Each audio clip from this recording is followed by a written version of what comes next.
เอ้ยเอ้ยบ่เอ้ย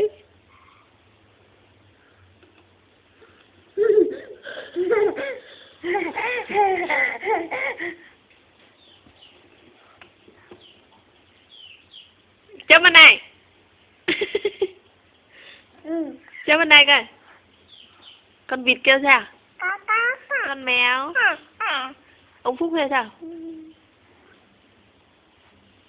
đưa nào đưa đưa nào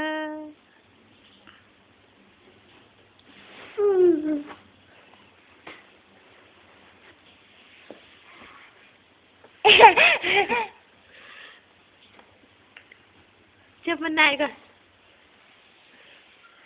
chép bên này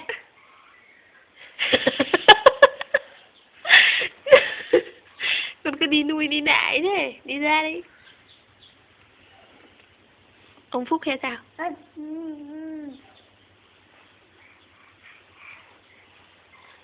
ngủ mèn nèn đấy nào ngủ mèn nèn đấy nào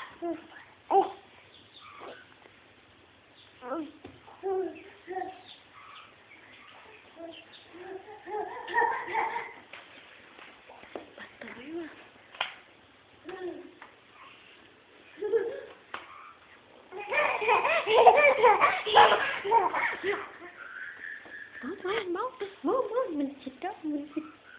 thật le lưỡi ông Phúc hết đi